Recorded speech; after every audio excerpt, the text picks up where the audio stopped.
Okay, 30 seconds, 30 secondes. Half a minute. La lumière. Oh, now I got Iris down. Just keeping your close.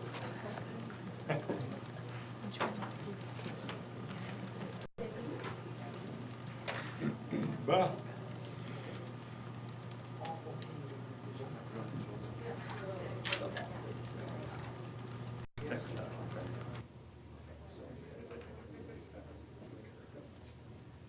Okay, heads up.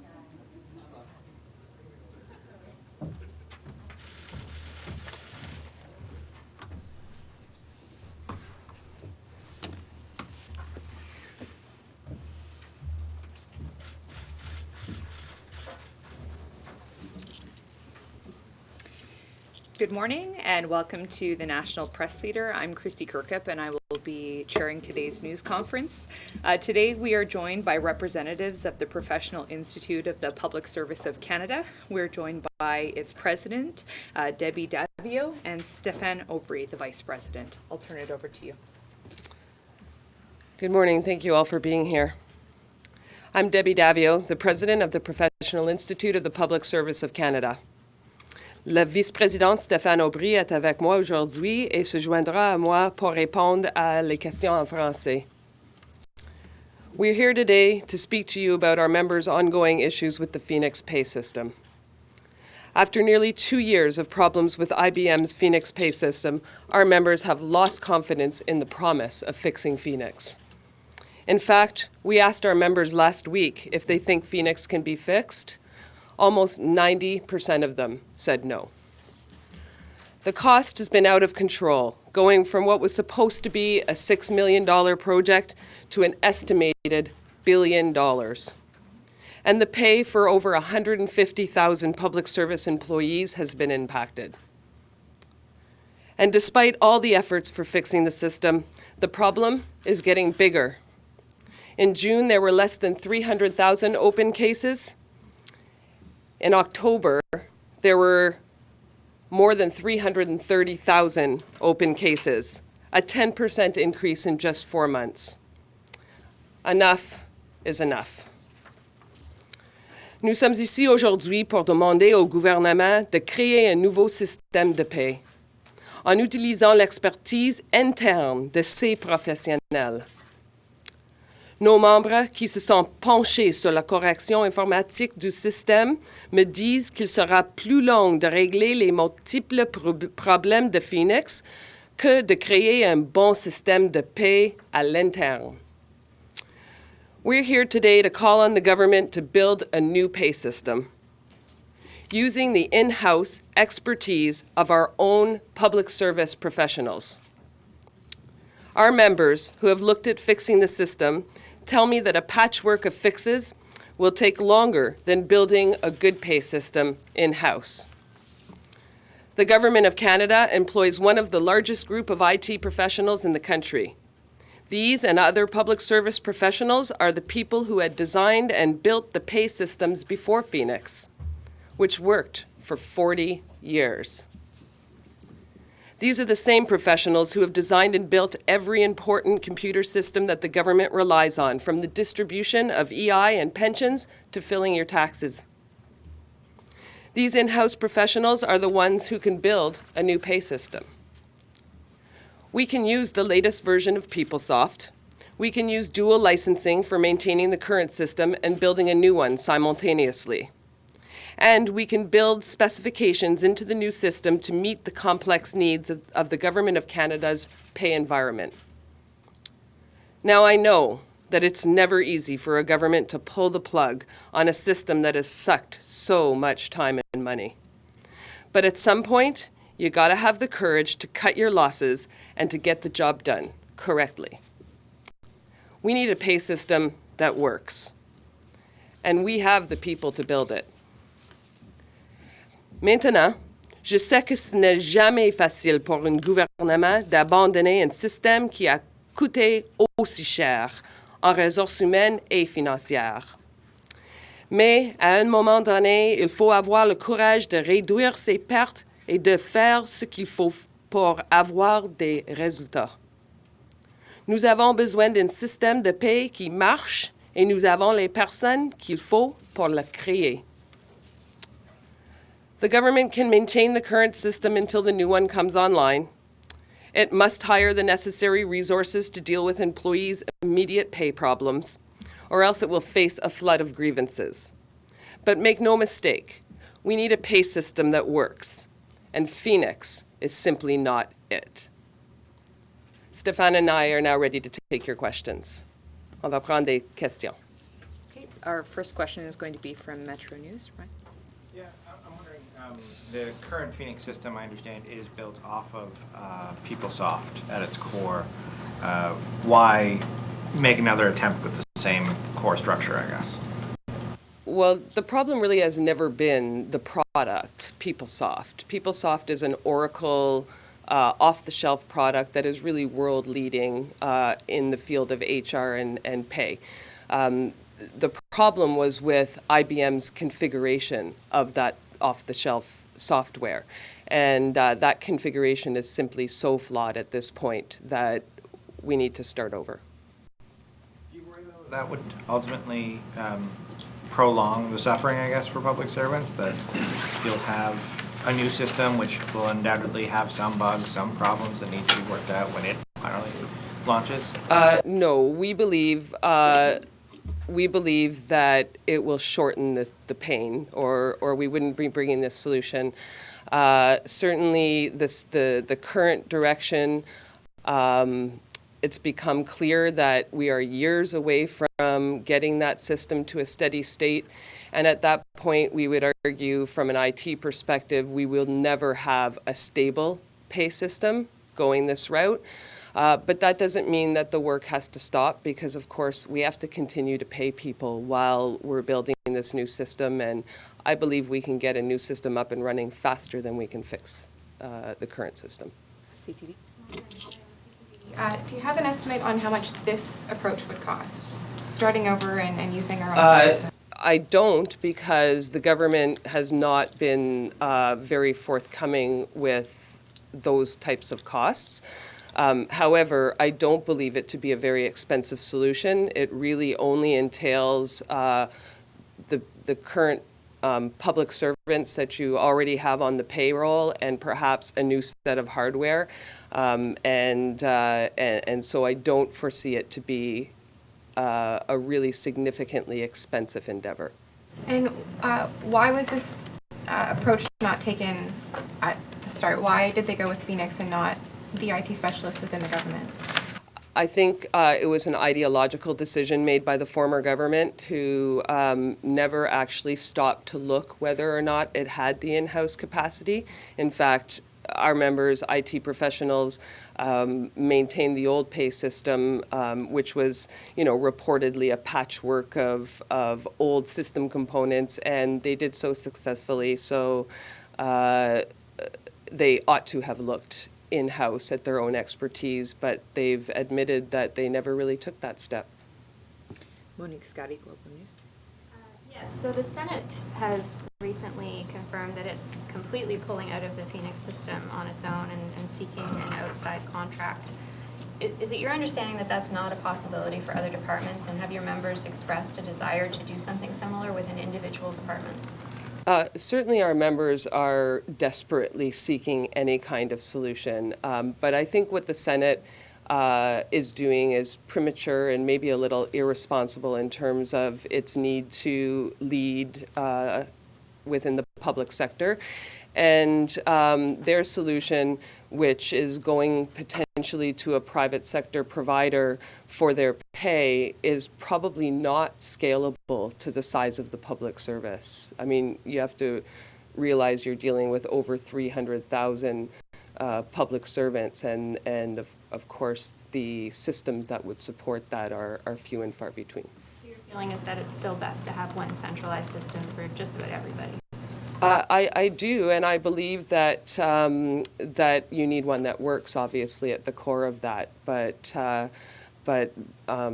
the issues that they were trying to resolve at the start of this modernization, those were real issues. They just came with invalid solutions.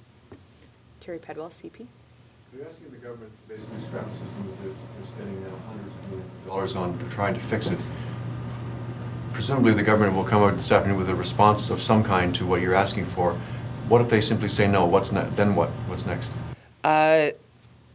That's a great question. I'm really hoping that this government, with all of their messaging about their willingness to commit themselves to whatever resources and whatever actions are required to get public servants paid as quickly as possible, I'm really hoping that this well-thought-through solution, which I've communicated to them, will strike a chord with the decision makers and that they will, in fact, decide to go ahead with this plan.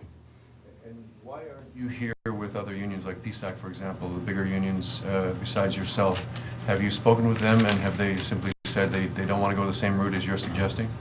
No, in fact, we represent the IT professionals, so we are really the only union who's in a position to be in the know about what needs to be done with the system to get us to a solution. But for sure, all the other unions support the same principles that you can't be contracting out pay or other types of system modernizations to this extent, and that people need to be paid and new solutions need to come in order for them to be paid. On voit maintenant, peut-être en français, on voit maintenant que ça a coûté à peu près 600 millions de dollars pour essayer de le réparer jusqu'à maintenant.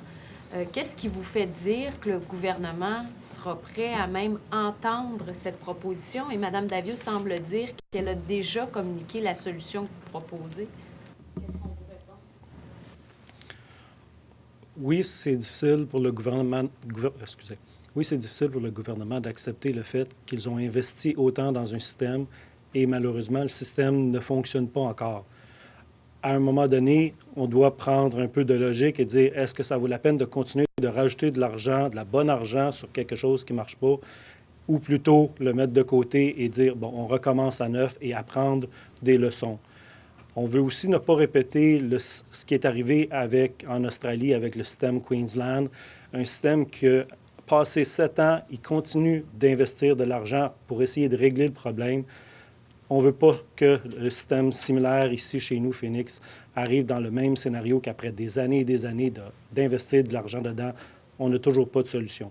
Donc, c'est pour ça qu'on préconise que le gouvernement mette de côté Phoenix tranquillement et introduise un nouveau système qui sera développé par les experts du gouvernement qui connaissent comment la machine devrait fonctionner.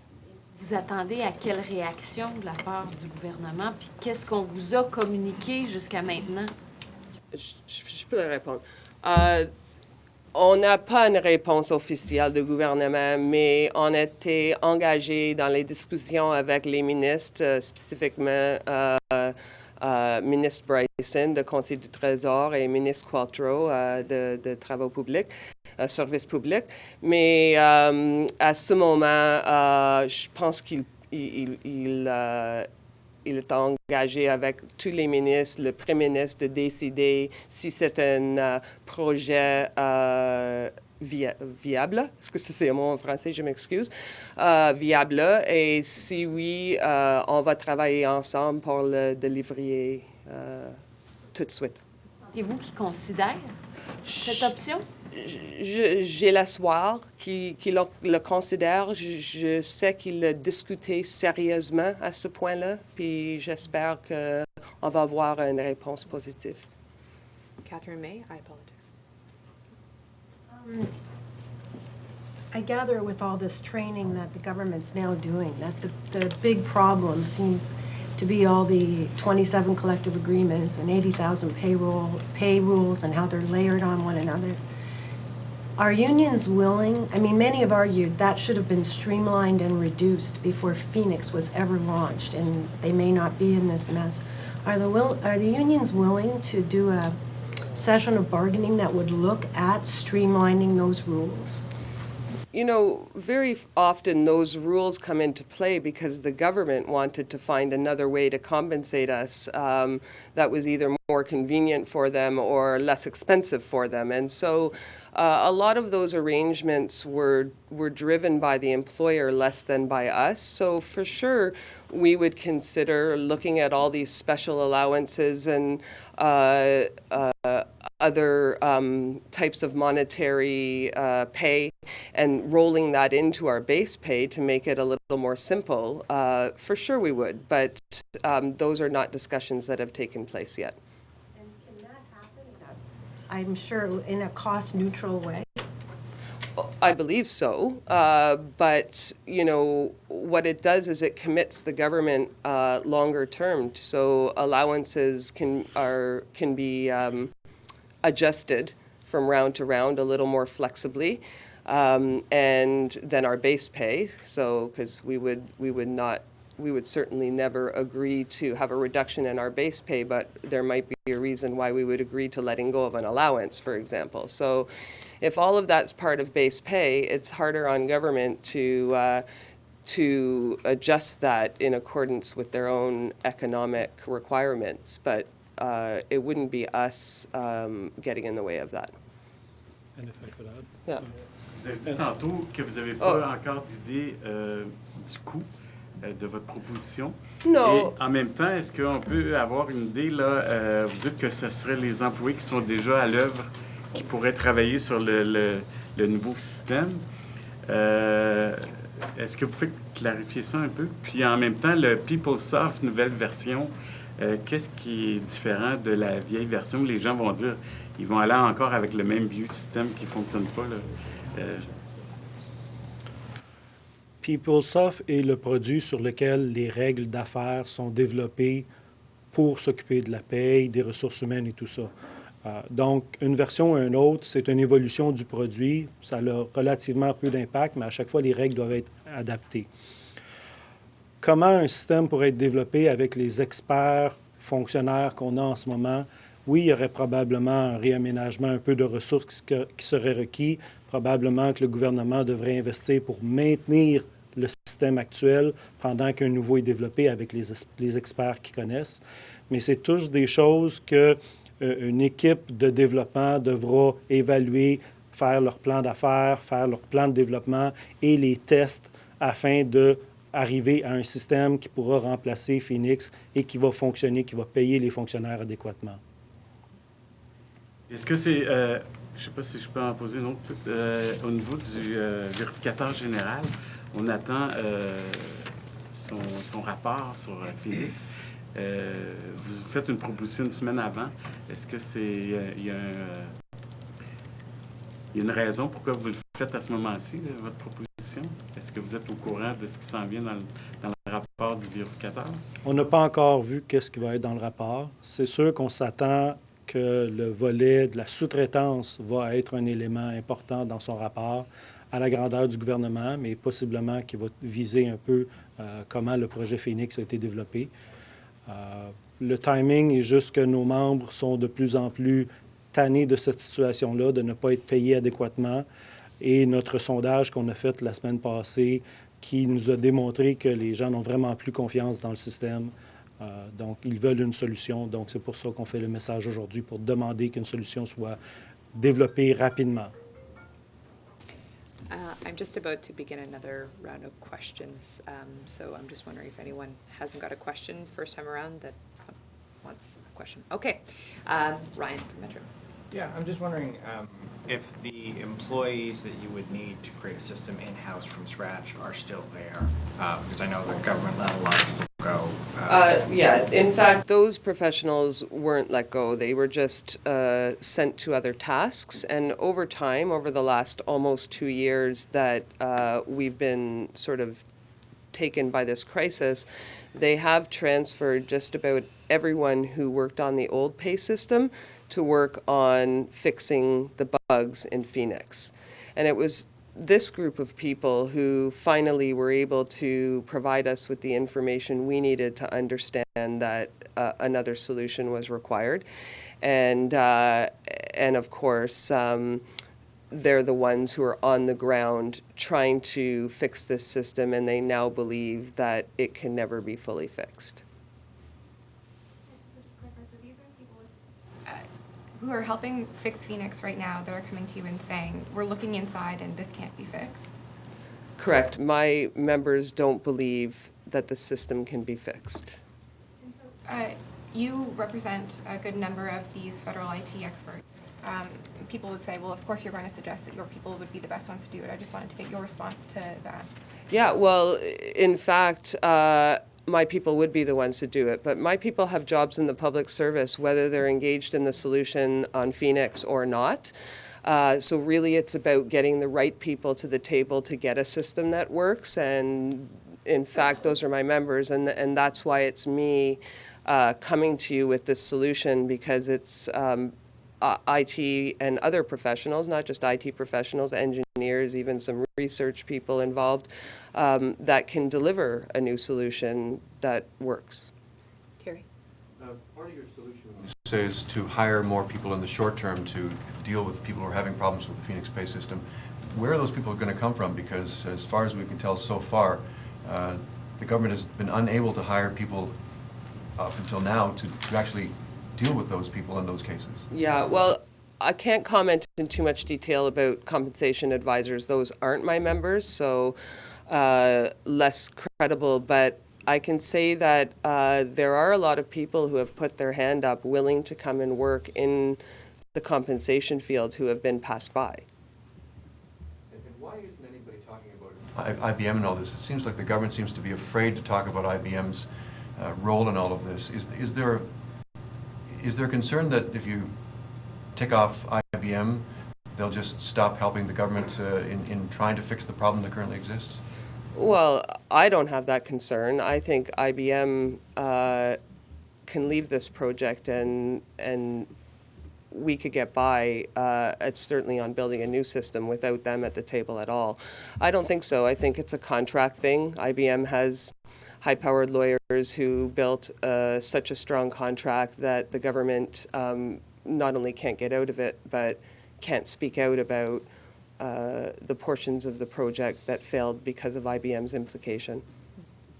Catherine May. I don't want to get too bogged down on PeopleSoft, but the big problem also is that there's all these different HR systems, and at different generations of PeopleSoft and SAP.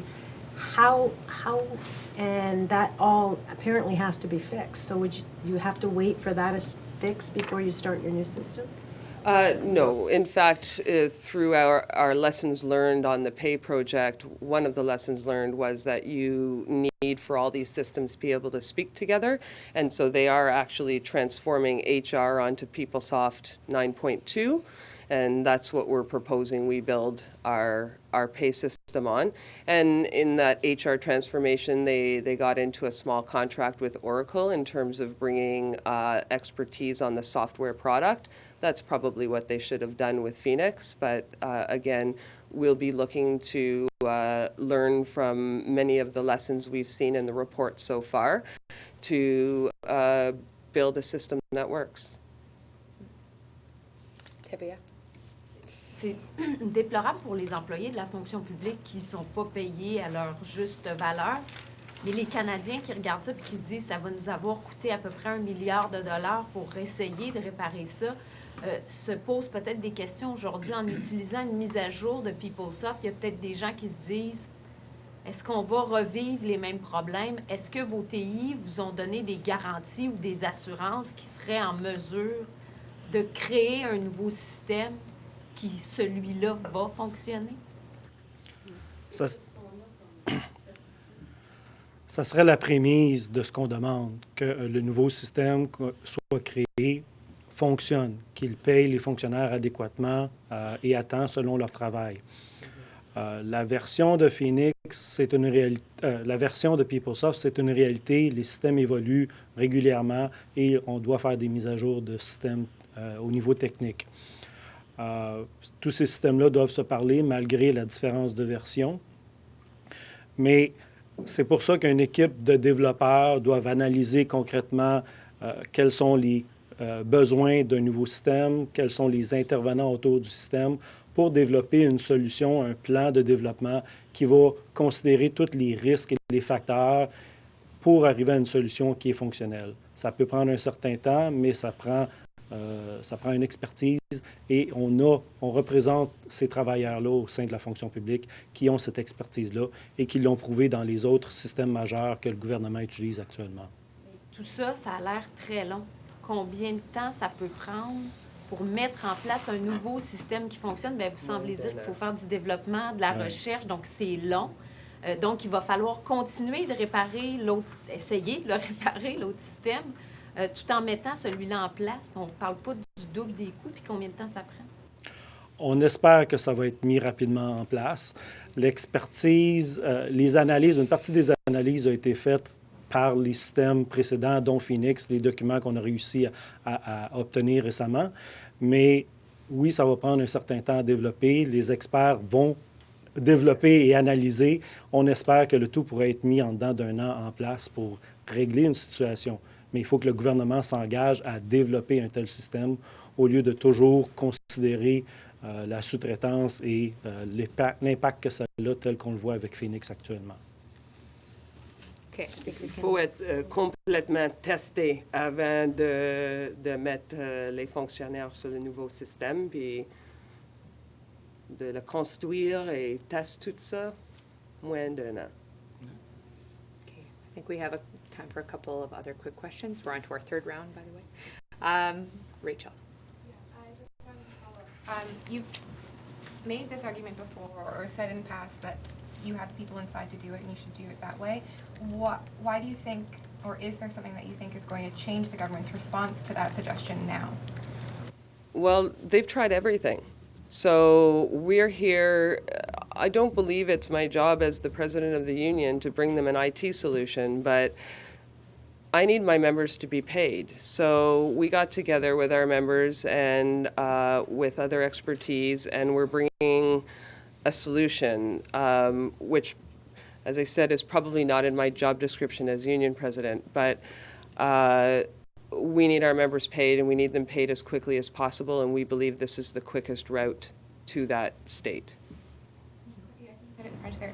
You would say this would take less than a year for a new system? Right. We believe to configure and fully test, that's a key component to this new project.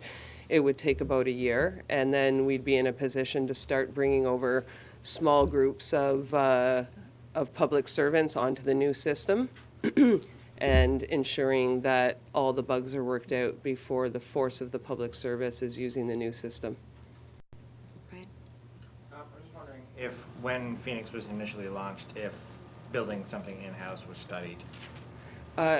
It doesn't appear so. I mean, we were not a part of that process. We were left out. We didn't even realize there was a new system coming in until our members were experiencing pay issues. So, but in all of the work we've done so far at the union management consultation and at, you know, our technical analysis tables, it looks as though no analysis was actually done as to whether or not it could be delivered in-house. Terry? No? Go ahead. OK. Juste m'expliquer, c'est quoi la différence entre une mise à jour, parce que là, vous parlez de PIPSC 9.2. Actuellement, j'imagine que c'est 9.1. Est-ce que c'est bien le cas? Je pense que oui. Alors, une mise à jour, normalement, c'est on change le logiciel, mais ça, c'est infaisable, si je comprends bien? Ça, c'est une partie de le problème, parce que si vous avez un système qui était construire des band-aids, toutes sortes de patchs, parce qu'on n'a pas de choix, à la fin, on ne va pas avoir un système complètement stable. Et ça va être probablement très difficile de faire une mise à jour à la nouvelle version. Si je peux ajouter. Oui. Quand on se prépare à développer des systèmes, normalement, on va mettre un environnement de développement dans lequel on analyse, on essaie les données avant de mettre en place le système de production. Une mise à jour, normalement, on devrait l'essayer aussi sur le système de développement, de test, avant de la mettre en place, en œuvre. Actuellement, le système Phoenix n'a pas cet environnement de développement. Donc, quand il y a une patch qui doit être mise en place au niveau de PeopleSoft, c'est direct sur le système en production. Fait que s'il y a des choses qui accrochent, ça accroche. Et c'était nos membres qui a découvert qu'on n'a pas un propre système de faire le testing, un système qui était comme les systèmes de gouvernement, d'intégrer tous les systèmes de gouvernement. Puis il est en train de construire un pour le nouveau projet, j'espère. Travaille sur le projet Phoenix actuellement. On a un 28 aujourd'hui et on a demandé il y a une couple de mois de donner la formation à un autre 30 à 40 pour avoir une équipe de 60 à 70 membres. Vous en avez besoin de combien pour mettre en place un nouveau système de paye? Moi, je pense qu'avec un 60, un 70, nous avons un bon gang pour maintenir le système Phoenix et de construire un nouveau système. Okay, that concludes today's news conference. Thank you. Merci. Sorry.